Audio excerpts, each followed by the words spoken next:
बिस्मिल्लाहिर्रहमानिर्रहीम। जैसा कि मैंने कहा था अभी कि ये इसमें आयतें बहुत ज़्यादा हैं, तो प्लीज़ मैं कोशिश करूंगी यहाँ पर एटलीस्ट इस आयत को कंप्लीट करूं। तो हम यहाँ पर देखने लगे थे कि किस तरह से अल्लाह की नियामतों को हम अल्लाह के दीन के लिए इस्तेमाल करें, तभी हमारी कामयाबी है। यानी अल्लाह का नियामतें मिल जाना काफ़ी नहीं है, ये कामयाबी नहीं है। अल्लाह बता रहा है यहाँ पर, यानी अल्लाह ने जो नियामतें हमें दी हैं, चाहे जो भी नियामत होने दो, कोई भी, क्या मैं उसका इस्तेमाल दीन के लिए यूज कर रही हूँ, अल्लाह के राह में यूज कर रही हूँ, तभी जाकर उसका हक अदा होगा। वरना मैं पूछ ही जाऊंगी, वरना अल्लाह सुब्हानहू तआला मुझसे सवाल करेगा कि मैंने तो तुझे ये चीजें दिया था, तूने उसका क्या किया, दूसरों के फायदे के लिए तूने उसका क्या किया। तो इसका जवाब देने के लिए मुझे तैयार रहना पड़ेगा। तो ये चीज है जो हमें यहाँ समझना है। तो यहाँ पर ये समझाया जा रहा है कि दूसरों को इल्जाम देने के बजाय पहले अपने आप को देखना चाहिए, अपने आप को सही करना चाहिए, अपनी इस्लाह करनी चाहिए, और हालात बदलने की ख्वाहिश पहले अपने दिल को करनी चाहिए, अपनी नीयत को करनी चाहिए, और अपने आमाल को अल्लाह के मुताबिक बदलने की कोशिश करना चाहिए। तभी हमारे हालात जो है सुधरेंगे। यानी हालात ऐसे ही नहीं सुधरेंगे, पहले हम में से हर एक को अपनी तरफ देखना है, अपने दिल की तरफ, अपने नियतों की तरफ, अपने आमाल की तरफ, और इनको संवारना है, इनको सुधारना है। और इनको फिर ये सुधरेंगे, यानी मैं सुधरूंगी तो हालात भी सुधरेंगे और मुआशरा भी सुधरेगा। तो ये रिजल्ट बाद में आएगा। आज हम खुद नहीं सुधरते और दूसरों की तरफ इशारा करते हैं कि वो नहीं सुधरती, वो नहीं सुधरती, वो ऐसा करते हैं, वो ऐसा करते हैं, लेकिन हम खुद की तरफ इशारा बिल्कुल भी नहीं करते, भूल जाते हैं हम लोग। तो हमें अगर हालात को बदलना है तो सबसे पहले अपने आप को बदलना होगा। तो यहाँ पर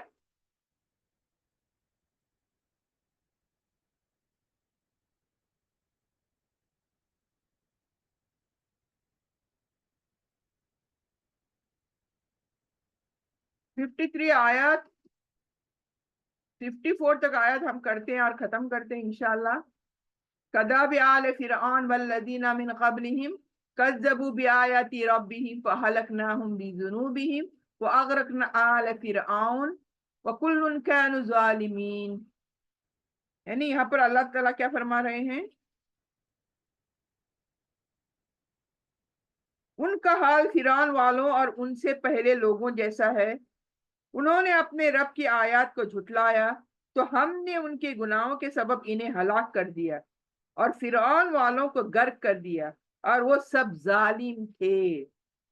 यानी ये आयत 52 में जो फिरौन की आयत आई है, ऊपर आई थी 52 में फिरौन की आयत, यानी फिरौन और फिरौन से पहले जितने कौमें थी उनकी आयत आई थी कि उन्होंने किस तरह से अल्लाह सुब्हानहू तआला का इनकार किया था।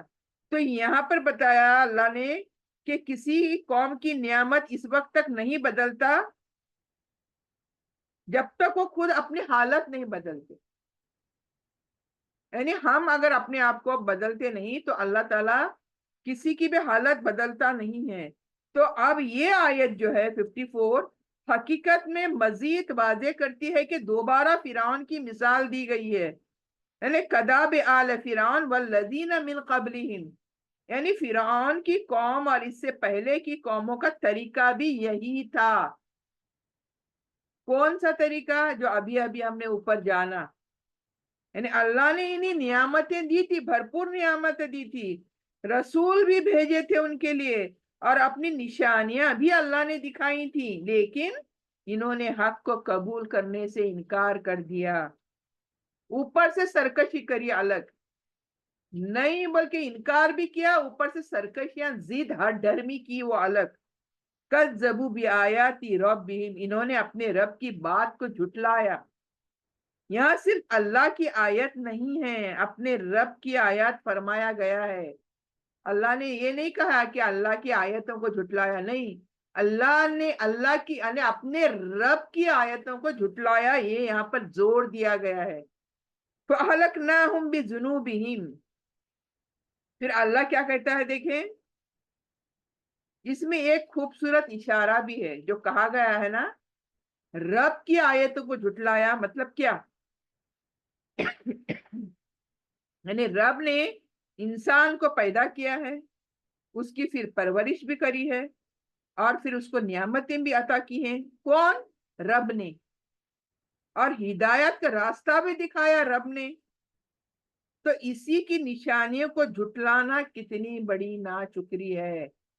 इसीलिए यहाँ पर कहा गया बिआयाति रब्बिहिम, अपने रब, वो जो पालनहार है, जो तुम्हें पालने वाला है, जो तुम्हें हर चीज जिंदगी में देने वाला है, हर नियामतें तुम्हें देता है, उस रब की आयतों को तुमने झुटलाया, तो दैट मीन्स व्हाट, कितनी बड़ी नाशुक्री कर रहे हो तुम लोग। तो यहाँ पर अल्लाह कहता है बस हमने इनके गुनाहों की वजह से इन्हें हलाक कर दिया। यानी मैंने हलाक नहीं करा, मैं चाहता था इसलिए हलाक नहीं करा, बल्कि इन्होंने किया जो गुनाह किए, उसके पादाश में जाकर मैंने इनको सबक सिखाया। यानी वो खुद के गुनाहों के ही वजह से वो लोग क्या है, अजाब में मुब्तला हो गए। फअहलकनाहुम बिजुनूबिहिम, यानी अपने गुनाहों की वजह से इनको अल्लाह ने हलाक कर डाला। यहाँ वही उसूल समझाया जा रहा है दोबारा, क्या? न गुनाह के नताइज, जो गुनाह हम करते हैं ना, उसके रिजल्ट, नताइज, अल्लाह ताला किसी कौम को बिला वजह तबाह नहीं करता। अगर आपको पता चले आज फलाने को, फलानी कौम खत्म हो गई दुनिया से, या फलानी जमीन धस गई, दुनिया से चली गई, खत्म हो गए सारे लोग, लेकिन ये अल्लाह ताला खुद नहीं करता, ये अपने गुनाहों की वजह से ऐसा होता है, उनकी गुनाह उनको ले डूबते हैं। तो जब लोग मुसलसल कुफ्र करते हैं, जुल्म करते हैं, तकब्बुर करते हैं, नाफरमानियां करते हैं, और अपने आप को सही राह पर नहीं लाते, तो अल्लाह की फिर पकड़ आ जाती है। तो कभी भी दुनिया में कहीं भी आप सुनते हो ना, फलानी जमीन धस गई, फलाने तरफ जलजला आया, फलानी तरफ डूब गया पूरा शहर, दैट इज, वो खाली बिला वजह नहीं, कोई रीजन के बिना ऐसा नहीं हुआ है। या अल्लाह ने कोई अजाब इसी तरह बेकार का नहीं लाया है उन पर। हमें उसी वक्त सोच लेना चाहिए कि इन्होंने ऐसा कुछ किया, इस शहर ने, इस जमीन ने ऐसा कुछ किया इन लोगों ने, जिसकी वजह से अल्लाह ने उनको पकड़ लिया। तो ये चीज हमें अल्लाह ताला बताता है कि बिला वजह मैं किसी को भी इस दुनिया से तबाह नहीं करता। जब तक लोग ऐसे चीजें करेंगे और अपनी इस्लाह नहीं करेंगे, तो अल्लाह की पकड़ आनी ही है। वह अगरक न आल फिरौन, जैसे फिरौन को अल्लाह ने उसके लश्कर समत दरिया में डुबो दिया, गर्क कर दिया। तो फिरौन को दुनिया की ताकत, सल्तनत, लश्कर सब कुछ दिया था, तो उसको गरूर था इस चीजों पर। लेकिन जब अल्लाह की पकड़ आई तो ये तमाम चीजें बेकार साबित हुई। ये पावर फिरौन का कहाँ चला गया जब अल्लाह ने पकड़ा? कोई काम नहीं आया फिरौन के, सब बेकार हो गया। तो ये हमें क्या याद दिलाता है कि दुनिया की ताकत आरजी है, टेम्पररी जो बोलते हैं ना, आरजी है, और अल्लाह की ताकत दायमी है, हमेशगी की है, हमेशा रहने वाली अल्लाह की ताकत है। वह कुल्ला कानु जालिमीन, और वो सब जालिम थे। कौन थे ये मरने वाले सारे डूबकर?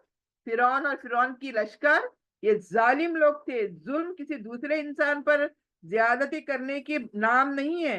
यानी हम क्या समझते हैं, अमूमन हम क्या समझते हैं, जुल्म मतलब किसी को तकलीफ देना, दूसरे को मारना, पीटना, किसी को टॉर्चर करना, ये जुल्म समझते हैं हम।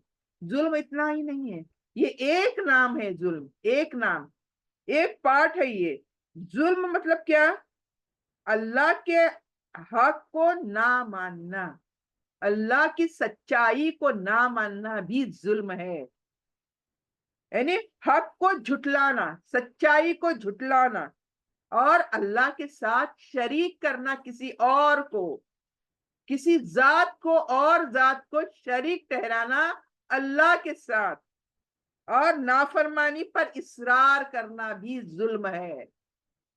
یہ دیکھیں ظلم جو بولتے ہیں نا ہم لوگ، میں خود دوسروں کو کرتی ہوں وہ ظلم اتنا ہی نہیں ہے، وہ ایک پارٹ ہے. لیکن اصل ظلم یہ ہے کہ اللہ کے ساتھ کسی اور کو اللہ بولنا، کسی اور ذات کو شریک ٹھہرانا، اور اللہ کی نعمتوں کا، اللہ کی قدر نہیں کرنا، نافرمانیاں کرنا، یہ ظلم ہے.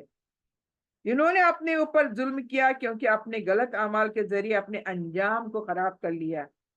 تو ہماری زندگی کے لیے کیا سبق ہے کہ اللہ کی نعمتوں کو اپنا حق سمجھ کر ناشکری نہیں کرنا چاہیے. یہ تو مجھے ملنا ہی تھا بھائی، میں اتنی محنت کری، اتنی محنت کری، صبح سے شام، شام سے رات، اتنی محنت کری، اس لیے مجھے یہ ڈاکٹریٹ کی ڈگری ملی. یعنی یہاں پر اللہ جس نے اسے ڈگری دلائی، اس کو چھوڑ کر اپنی محنت کو سب کچھ سمجھ لیا. تو یہ تو ظلم ہوا نا سراسر. تو اللہ کی نعمتوں کو اپنا حق نہیں سمجھنا ہے، یہ اللہ کی نعمت تھی، سو اللہ کا شکر ادا کرنا ہے. اس میں قرآن اور اللہ کی نشانیوں سے سبق لینا چاہیے، صرف سننا کافی نہیں ہے. اب ہم سنتے ہیں، اب یہاں پر بٹن دباتے ہیں، کوئی تکلیف نہیں، کوئی پیسہ ضائع نہیں، کوئی انرجی ضائع نہیں، بس ہم موبائل کا بٹن دباتے ہیں، کلاسز میں بیٹھتے ہیں اور یہ سنتے ہیں قرآن.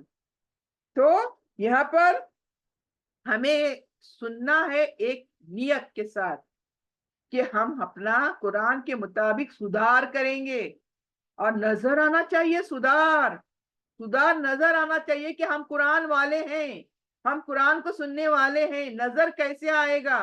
بالکل نظر آئے گا، آئینے کی طرح نظر آئے گا، صاف نظر آئے گا. تو ہمیں سبق لینے کے لیے بیٹھنا ہے یہاں پر. اور سبق کس لیے؟ اپنی زندگی کے لیے، اپنی زندگیوں کو سنوارنے کے لیے، سدھارنے کے لیے ہمیں سبق لینا چاہیے. قرآن اللہ کی نشانیوں سے کیا ہے؟ سبق لینا ہے، صرف سننا کافی نہیں ہے. تکبر انسان کو حق قبول کرنے سے روکتا ہے. اگر میرے اندر تکبر ہوگا تو پھر میں سچائی حق پر کبھی بھی نہیں چلوں گی. مجھے روکے گی یہ تکبری جو ہے میری نا، مجھے روکے گی قرآن پر چلنے سے، قرآن کے احکام، قرآن کے شرائطوں پر چلنے سے روکے گی. تو گناہ ہو جانے سے فوراً ہمیں کیا کرنا ہے؟ توبہ اور استغفار کرنا ہے، بلکہ اصرار کرنا خطرناک ہے. تو کیا یہ چھوٹا سا گناہ ہو گیا تو کیا؟ تو بڑے بڑے گناہ کر کے بھی لوگ پھر رہے ہیں آرام سے. میرے سے چھوٹا بھی گناہ ہوا تو کیا ہوا؟ تو اوپر سے اصرار کرنا خطرناک ہے. کیوں؟ چھوٹے چھوٹے گناہ جا کر کبیرہ گناہ بن جاتے ہیں. یہاں پر ایک پیغام ہے کہ فرعون کے پاس سلطنت تھی، طاقت تھی، لشکر تھا، لیکن اللہ کی نافرمانی نے اس کی تمام طاقت ختم کر دی. کہ اتنی بڑی فرعون کی طاقت ختم کیا کس نے کری؟ اللہ کی نافرمانی نے تمام نعمتوں کو ختم کر دیا. اس لیے اصل سوال یہ نہیں ہے میرے پاس کتنی طاقت ہے، یہ اصل سوال نہیں ہے میرے پاس کتنی طاقت ہے، بلکہ یہ ہے کہ میں جس اللہ کی نعمتوں میں زندگی گزار رہی ہوں یا رہا ہوں، کیا میں اس کی فرما برداری کر رہی ہوں؟ دیکھیں، very important, this is very important. میں کہتی ہوں ہم سب کے لیے بہت ہی ضروری چیز. مجھے سوال کرنا ہے، کیا میں اللہ کی نعمتوں کو پا کر اللہ یہ زندگی اسی طرح گزار رہی ہوں جیسے اللہ چاہتا ہے؟ کیا میں اس کی فرما برداری کر رہی ہوں؟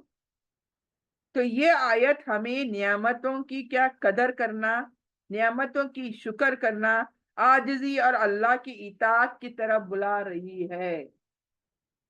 Very important. دیکھیں یہ چیز، تو اللہ سے ہم دعا کریں گے. یہاں پر ہم ختم کریں گے 55 آیت، ہم انشاءاللہ نیکسٹ کنٹینیو کریں گے کل.